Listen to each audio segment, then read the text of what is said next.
Making of the constitution பார்க்க போகிறோம். 1934 1934 தான் ஃபர்ஸ்ட் கான்ஸ்டிடியூஷனல் அசம்பிளி. இது என்ன சொல்லுவாங்க? அரசியல் நிர்ணய சபைன்னு சொல்லுவாங்க. அரசியல் நிர்ணய சபை. இதை வச்சுதான் இந்த பாடம் ஃபுல்லாவே இருக்க போது, இந்த சாப்டர் ஃபுல்லாவே.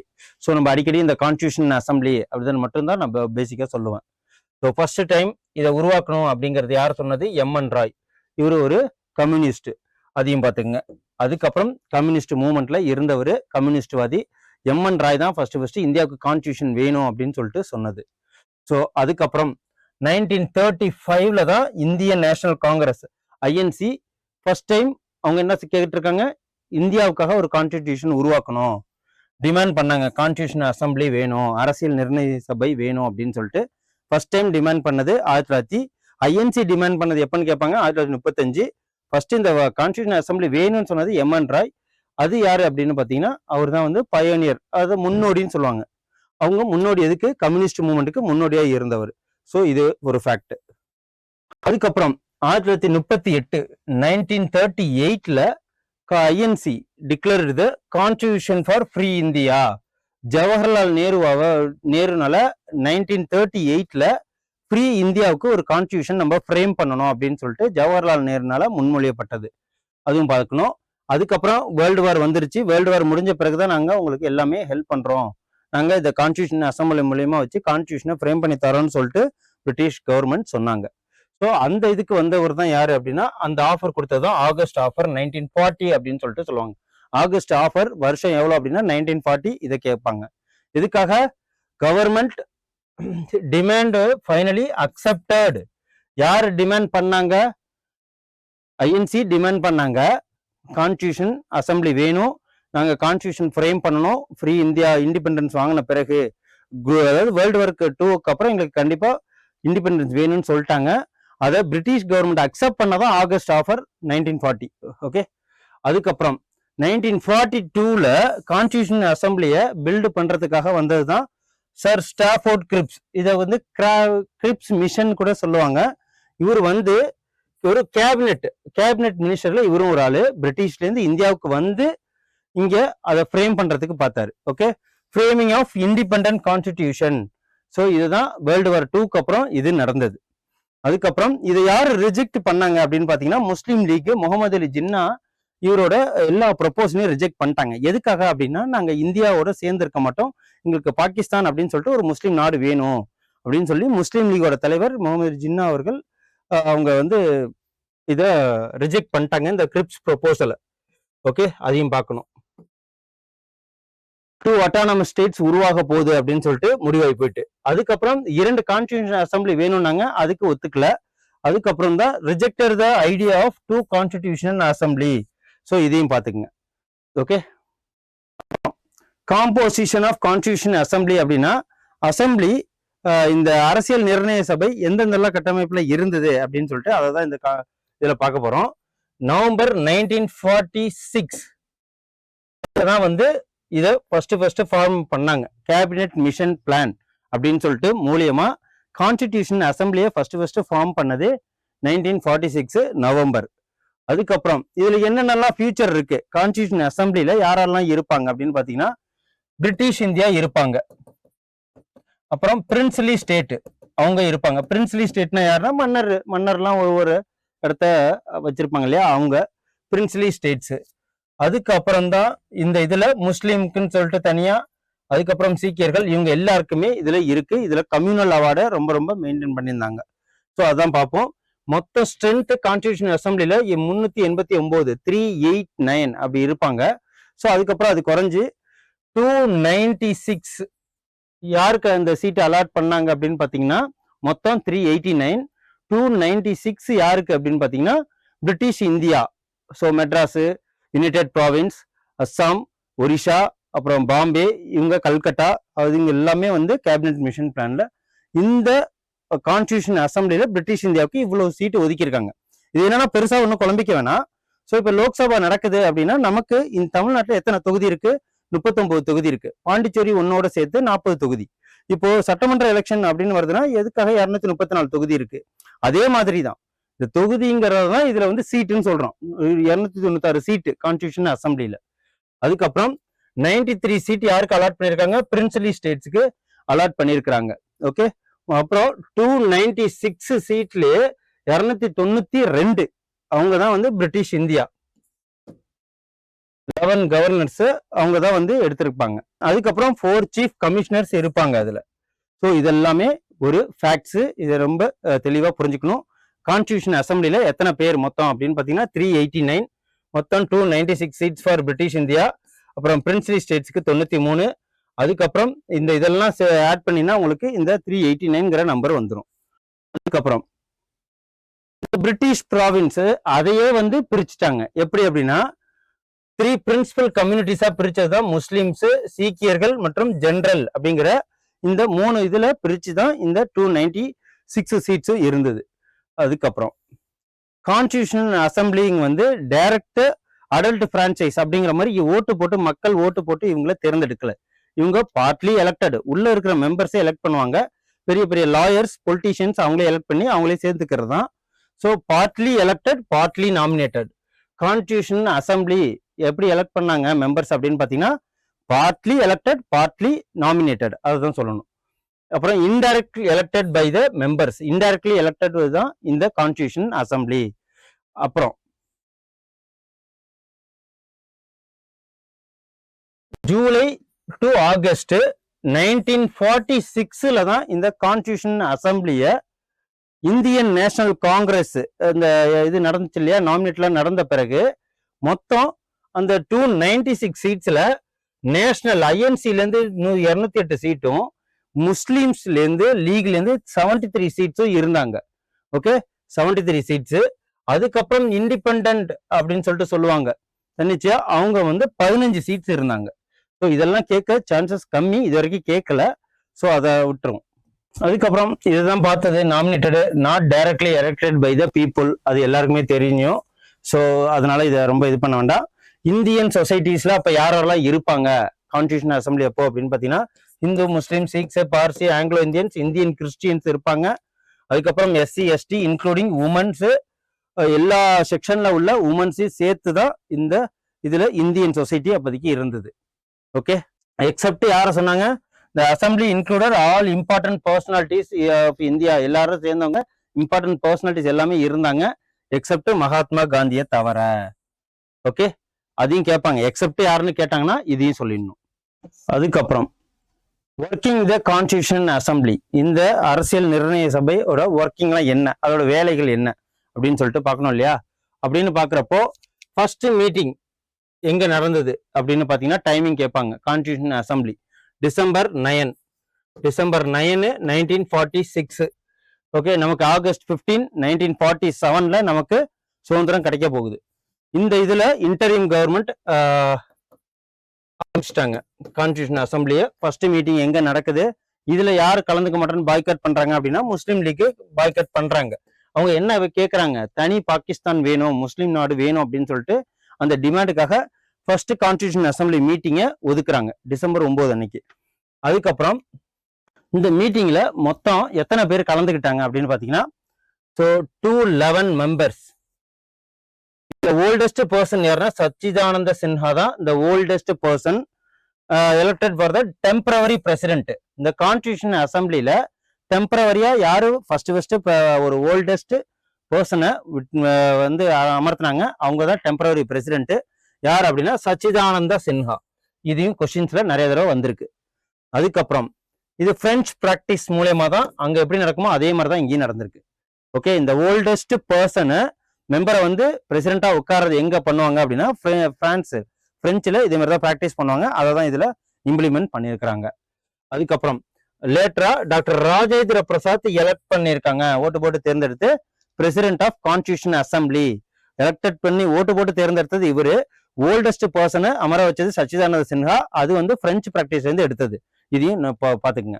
அப்புறம் வைஸ் பிரசிடென்டா 2 பேரு, விசி முகர்ஜி, ஹச்சி முகர்ஜி, விடி கிருஷ்ணமாச்சாரி. முகர்ஜி மற்றும் Krishnamachari vice president of constitution assembly.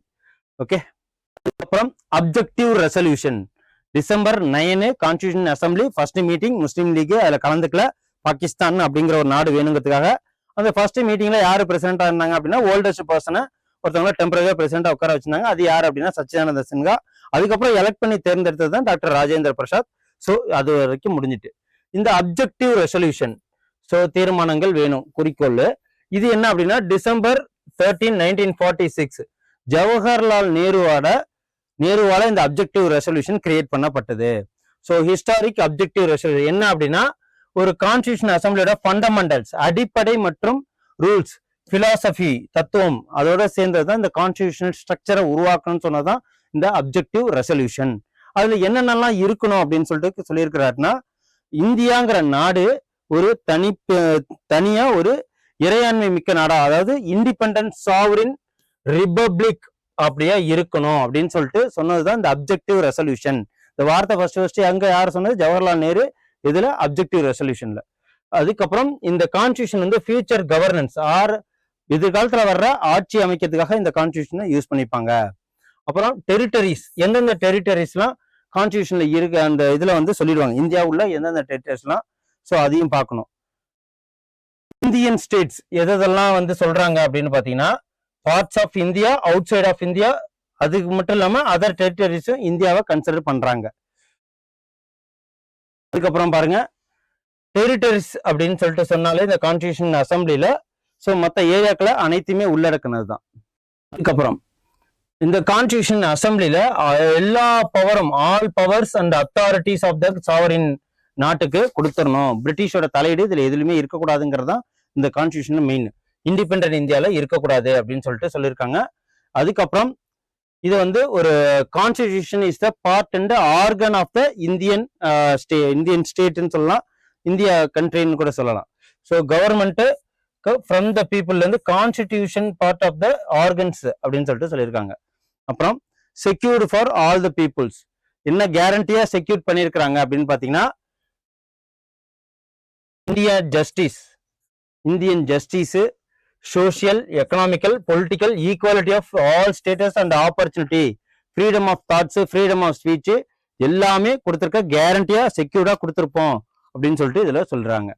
அப்புறம் அடிக்வேட் சேஃப்கார்ட், போதுமான பாதுகாப்பும் இதுல இருக்கு. யாருக்கு அப்படின்னு பாத்தீங்கன்னா, பேக்வர்ட் கிளாஸ், மைனாரிட்டிஸ்க்கு, ட்ரைபல் ஏரியாஸ்க்கு, அப்புறம் டிப்ரெஸ்டு கிளாஸ்க்கு, இவங்க எல்லாருக்குமே போதுமானது கொடுத்துருவாங்க. ஓகே, போதுமான சேஃப்கார்ட் கொடுத்துருவாங்க. இதெல்லாம் கான்ஸ்டிடியூஷன் அசம்பிளில அப்ஜெக்டிவ் ரெசல்யூஷன்ல சொல்லப்பட்டிருக்கு.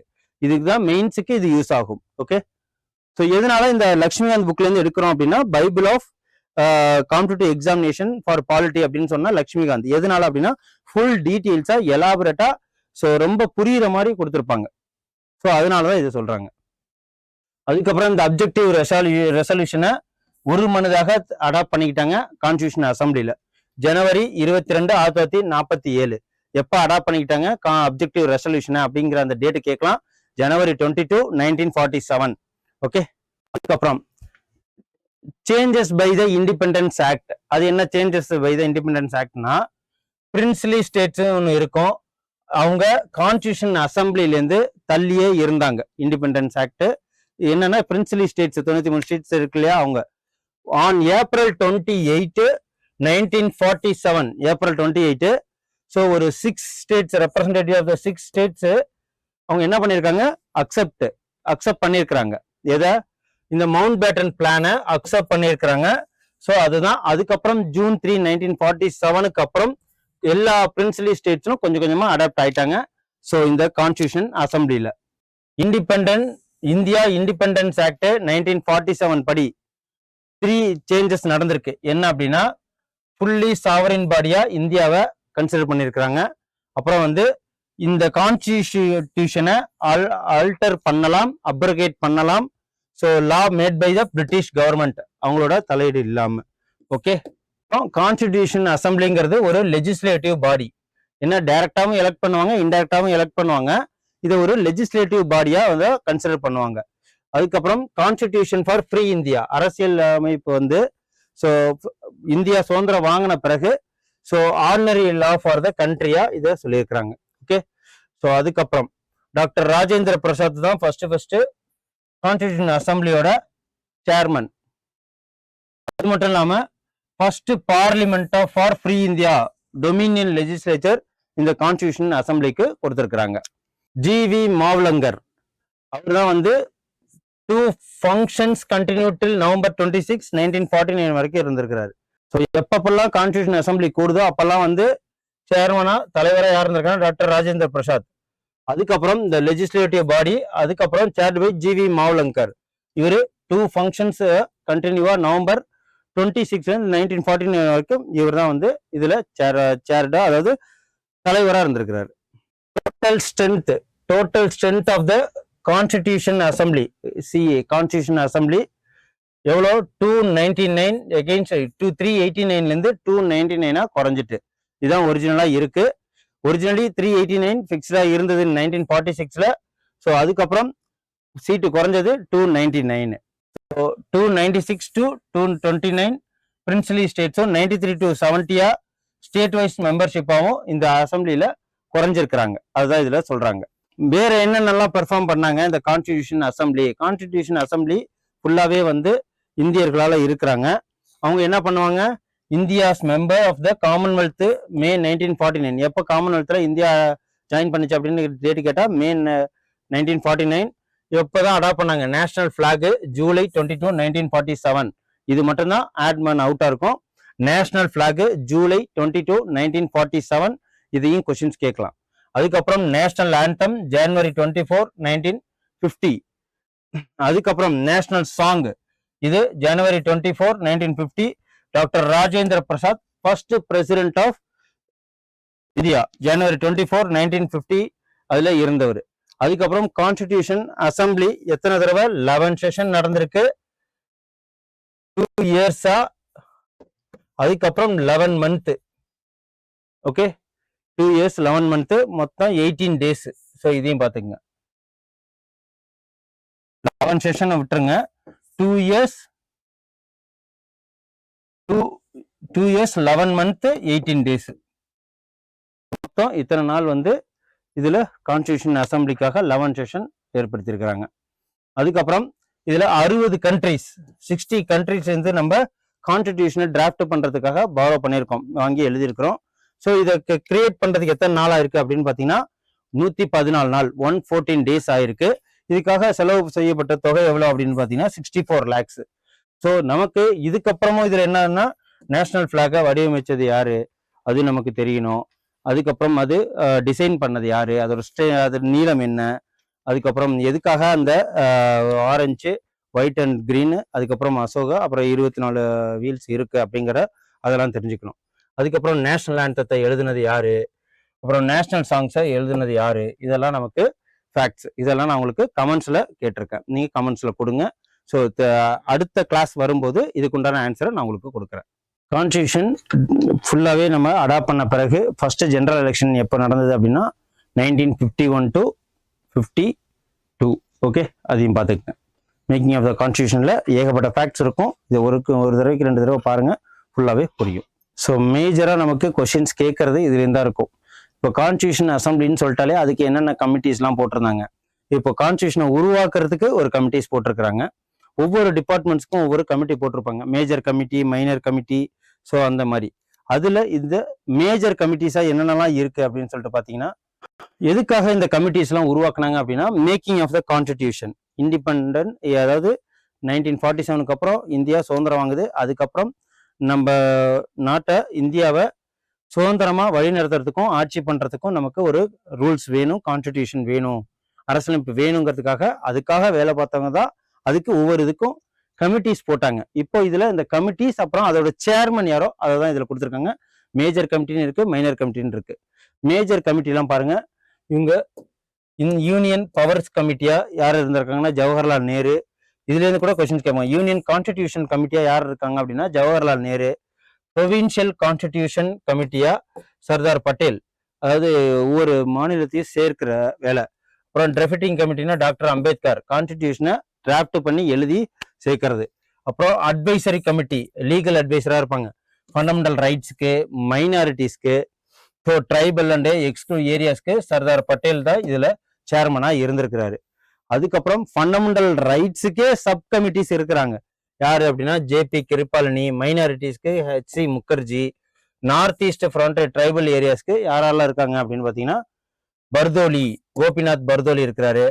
அப்புறம் மற்றதுக்குன்னா AV Thakkar. So north western frontier tribal ஏரியாஸ்க்கு அந்த சப் கமிட்டிக்கு யாரெல்லாம் தலைவராக இருக்காங்கன்னு பாருங்க. So rules of procedure committee, rules of லாங்கிற மாதிரி ரூல் ஆஃப் ப்ரொசீஜருக்கு டாக்டர் ராஜேந்திர பிரசாத் அந்த கமிட்டிக்கு தலைவராக இருந்திருக்காங்க. ஸ்டேட்ஸ் கமிட்டி, அதுக்கப்புறம் ஜவஹர்லால் நேரு. ஸ்டீரிங் கமிட்டின்னு சொல்லுவாங்க, அவங்க டாக்டர் ராஜேந்திர பிரசாத். ஸோ இதெல்லாம் பார்த்துக்குங்க. அதுக்கப்புறம் மைனர் கமிட்டிஸ்லாம் என்ன, ஃபினான்ஸ் அண்ட் ஸ்டாஃப் கமிட்டிங்கிறதுக்கு டாக்டர் ராஜேந்திர பிரசாத் தான் சேர்மனாக இருந்திருக்காங்க. ஸோ அப்புறம் ஹவுசிங் கமிட்டி, கிரெடென்ஷியல் கமிட்டி.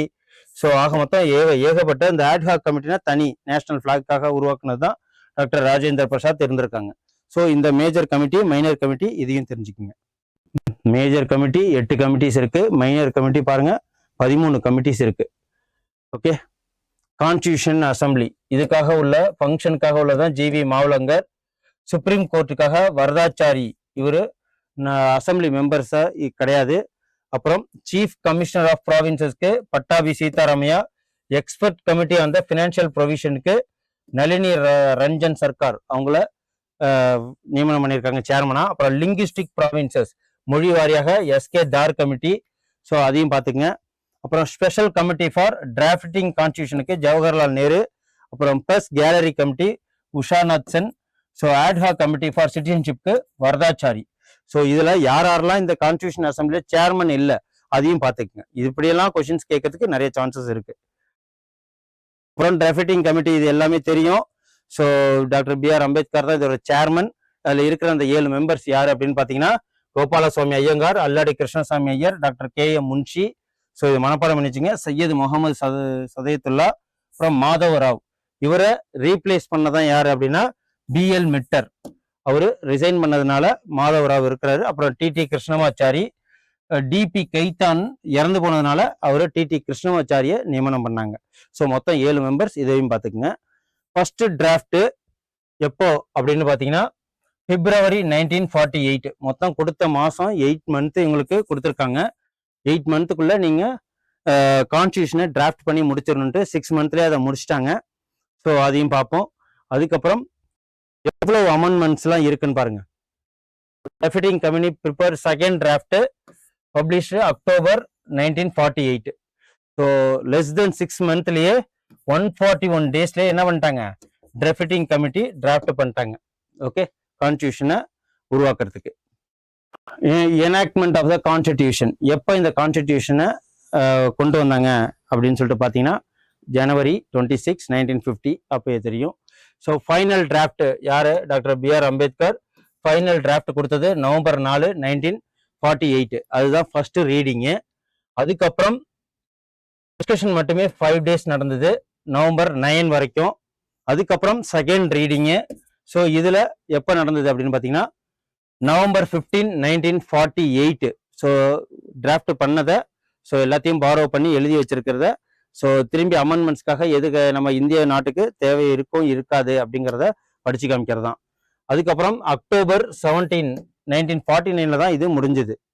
ஆக மொத்தம் 7653 அமெண்ட்மெண்ட்ஸ், 7653 அமெண்ட்மெண்ட்ஸ் நடந்தது.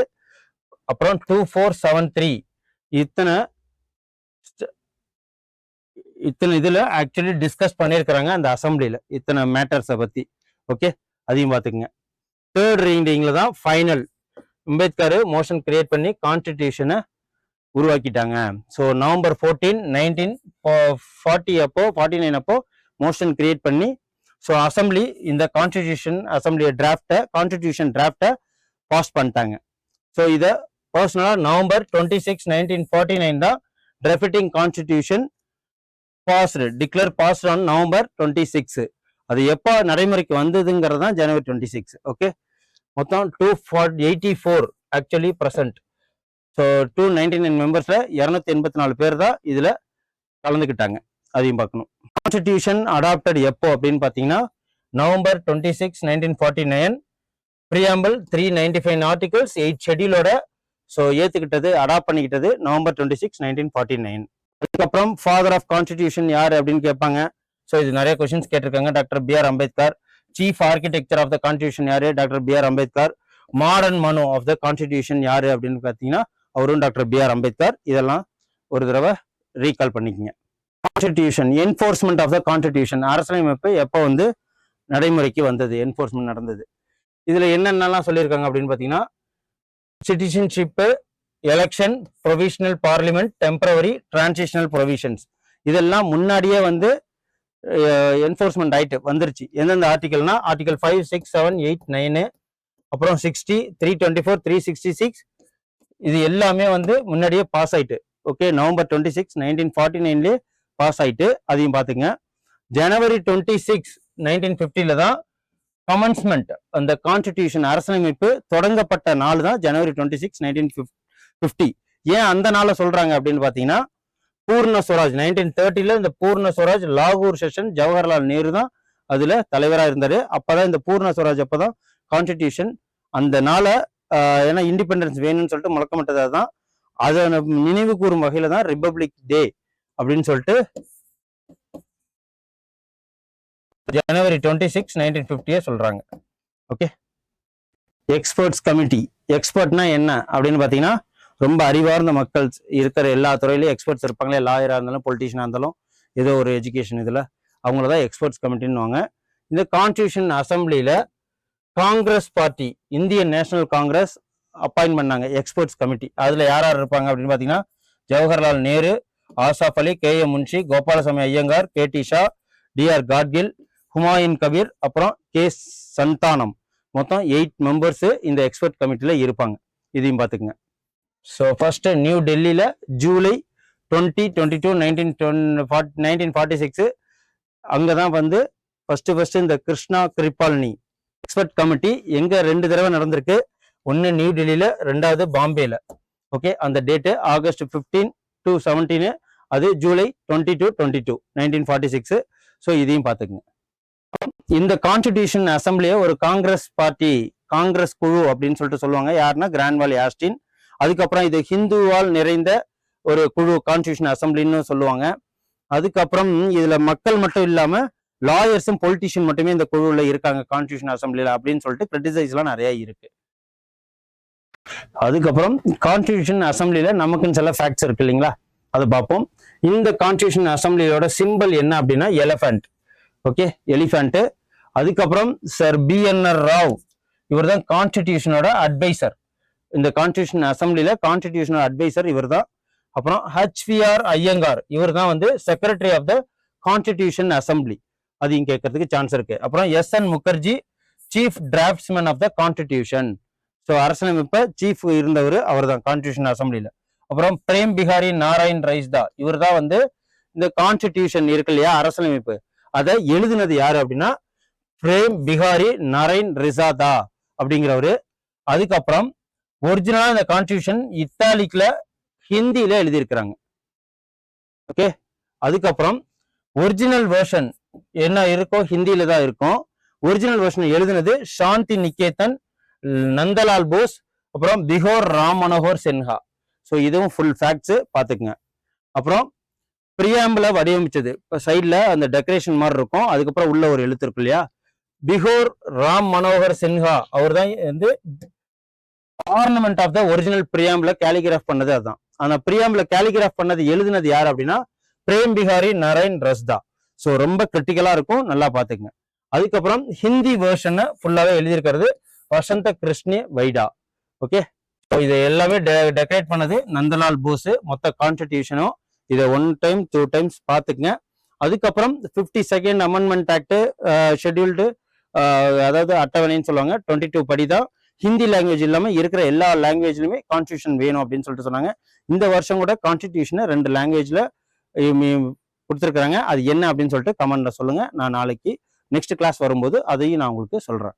2 ஹோம்ஒர்க் கொடுத்துருக்கேன். ஓகே, பாத்துங்க. 58th amendment act, 58th amendment act, constitution amendment act 1987 படி ஆர்டிகல் 394A பார்ட் 22 அதுபடி எல்லாத்துலயுமே கான்ஸ்டியூஷன் அசம்பிளியில டிரான்ஸ்லேட் பண்றாங்க.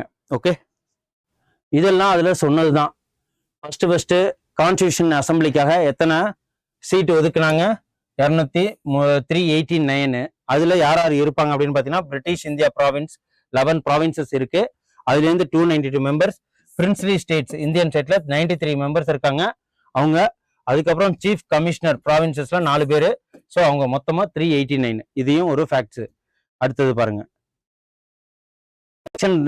டைரக்ட்லியும் இருக்கு, இன்டைரக்ட்லியாவும் இருக்கு. கான்ஸ்டியூஷன் அசம்பிளி காங்கிரஸ்ல இருந்து 208 மெம்பர்ஸ், முஸ்லீம் லீக்ல இருந்து 73, யூனியனிஸ்ட் பார்ட்டி 1. ஸோ இண்டிபெண்டன்ஸ் தனியானவங்க 8 பேரு. ஸோ மற்ற ஷெட்யூல் கேஸ்ட் கிருஷாக் பிரஜாத் பார்ட்டி மொத்தம் 296 பேர்ஸ் இதுல வின் பண்ணியிருக்கிறாங்க. கம்யூனிட்டி வைஸ் ரெப்ரஸன்டேஷன் இதுல எத்தனை பேருன்னு பாத்தீங்கன்னா, ஹிந்துஸ்ல இருந்து 163 பேரு. ஸோ முஸ்லீம்ல இருந்து 80, ஷெட்யூல்டு கேஸ்ட்ல இருந்து 31. இந்த 296 சீட்ல கம்யூனிட்டி வைஸா பிரிச்சிருக்கிறதா இந்த facts. State wise membership of the constitution assembly December 31, 1947 படி மெட்ராஸ்ல இருந்து 49 மெம்பர்ஸ், பாம்பேல இருந்து 21. ஸோ இருக்கிறதுலே அதிகமா இதுதான் மெட்ராஸ்ல இருந்து தான். ஓகே, நம்ம தமிழ்நாட்டில் இருக்கிற சென்னையில இருந்து இப்ப. ஸோ இதையும் பார்த்துக்குங்க. So session of the constitution assembly எப்பப்பெல்லாம் நடந்திருக்கு, ஸோ இதுலேயே கொடுத்துட்டாங்க. ஃபர்ஸ்ட் செஷன் டிசம்பர் 9 to 23, 1947ல 46ல. செகண்ட் செஷன் பாருங்க, தேர்ட் செஷன் ஏப்ரல் 28, மே 2, 1947 வரைக்கும். ஸோ சிக்ஸ்த் செஷன் ஸோ ஜனவரி 27, 1948. மொத்தம் 11 செஷன் நடந்திருக்கு. கான்ஸ்டியூஷன் அசம்பிளி 11 செஷன் நடந்திருக்கு, அதையும் பார்த்துங்க. ஸோ எங்கெங்க இருந்தா இந்த கான்ஸ்டியூஷனை ஃப்ரேம் பண்றதுக்காக நம்ம எந்தெந்த நாட்டில இருந்தாலும் எடுத்திருக்கோம் அப்படின்னு பார்த்தீங்கன்னா, யூஎஸ்ஏல இருந்து, கனடா, ஆஸ்திரேலியா, சவுத் ஆப்பிரிக்கால இருந்து எடுத்திருக்கோம். ஸோ அவ்வளோதான். இது ஃபுல் டீட்டெயில்ஸு உங்களுக்கு கமெண்ட் பண்ணுங்க. உங்களுக்கு நான் வந்து பிடிஎஃப்னு கமெண்ட் பண்ணுங்க. இந்த பிடிஎஃபை நான் உங்களுக்கு கட் பண்ணி அனுப்பிச்சி விட்றேன். ஸோ இந்த கிளாஸ் ரொம்ப ரொம்ப யூஸ்ஃபுல்லாக இருக்கும். இன்னும் எக்ஸாமுக்கு கொஞ்ச நாள் தான் இருக்குது. ஸோ நிறைய டைம் பாருங்கள், ரிவிஷன் பண்ணுங்கள், நல்லா படித்து எக்ஸாமை பாஸ் பண்ணுங்கள். நன்றி, வணக்கம்.